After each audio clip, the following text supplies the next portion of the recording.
Chapter XLV Aahe, Baba's Reminiscences. Story of Veerbhadrappa and Chenbasappa, Snake and Frog. The last chapter described Baba's reminiscences about two goats. This describes more such reminiscences and relates the story of Veerbhadrappa and Chenbasappa. Preliminary. Blessed is the face of Sai. If we cast a glance at him for a moment, he destroys the sorrow of many past births and confers great bliss on us. And if he looks at us with grace, our bondage of karma is immediately snapped away and we are led to happiness. The river Ganges washes away the dirt and sins of all people who go to her for a bath.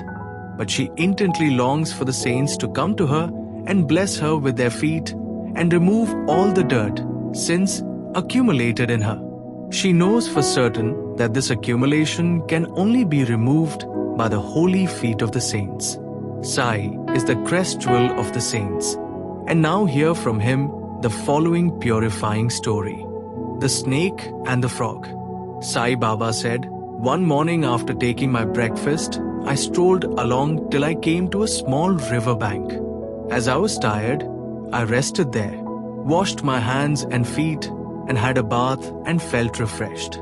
There was a footpath and a cart track sheltered by shady trees. The breeze was also blowing gently. As I was preparing to smoke chillim pipe, I heard the croaking of a frog. I was striking the flint and lighting the fire when a traveler turned up, sat by my side, bowed to me, and politely invited me to his house for meals and rest. He lit up the pipe and handed it over to me. The croaking was heard again, and he wanted to know what it was.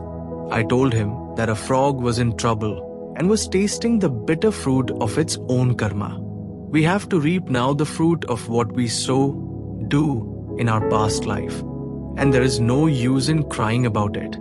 Then he smoked and handed over the pipe to me and said that he would go there in person and see for himself. I told him that a frog was caught by a big snake and was crying.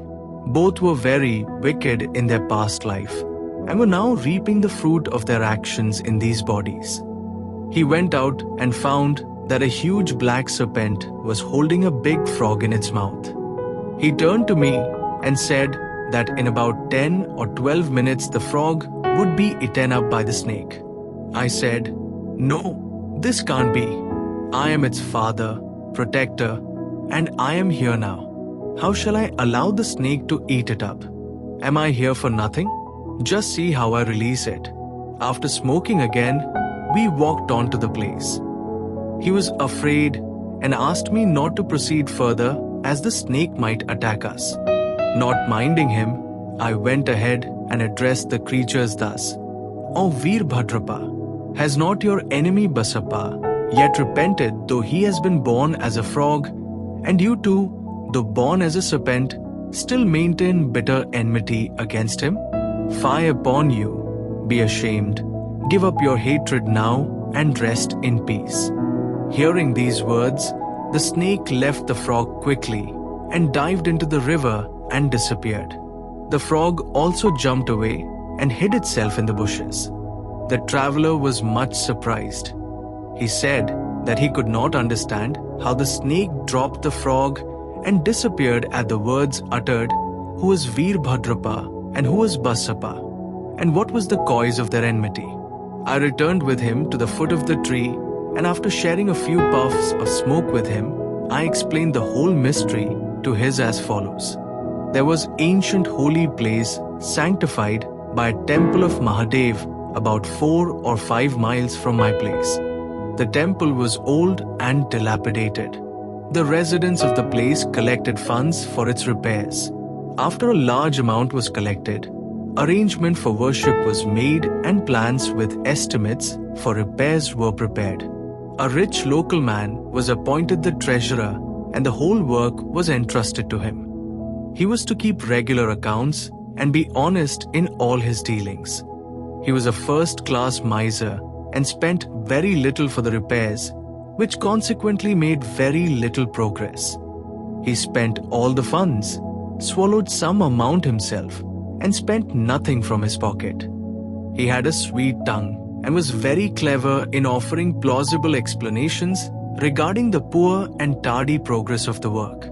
The people again went to him and said that unless he lent his helping hand and tried his best, the work would not be complete.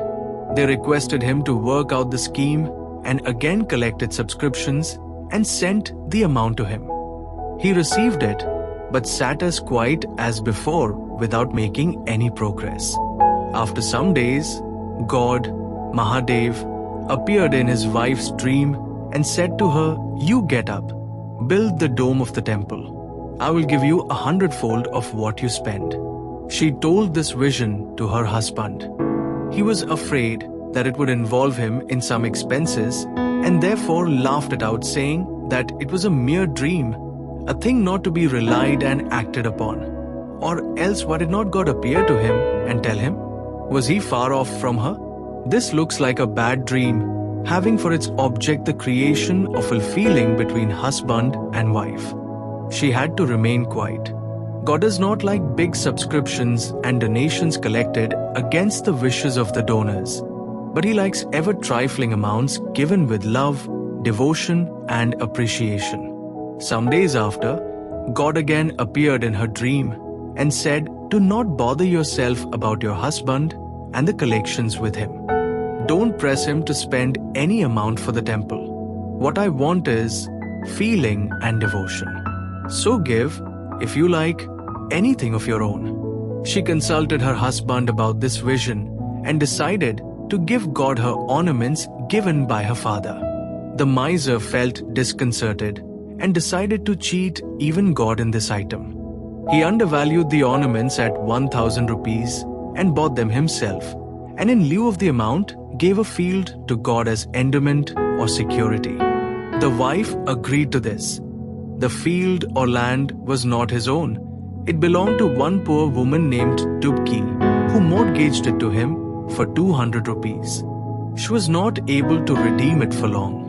So the cunning miser cheated all, his wife, Dubki, and even God. The land was sterile, uncultivated, and worth nothing, and yielded nothing, even in best seasons. Thus ended this transaction, and the land was given in the possession of the poor priest who was pleased with the endowment. Sometime later on, strange things happened. There was a terrific storm and heavy downpour of rain. Lightning struck the house of the miser when he and his wife both died. Dubki also breathed her last. In the next life, the rich miser was born at Mathura in a Brahmin family and was named Virbhadrapa. His devout wife was born as the daughter of the priest of the temple and was named Gauri. The woman Dubki, the mortgager, was born as a male in the family of the Kurav, attendant of the temple, and was named Chenbasappa. The priest was a friend of mine. He often came to me, chatted, and smoked with me. His daughter Gauri was also devoted to me. She was growing fast, and her father was seeking a good husband for her.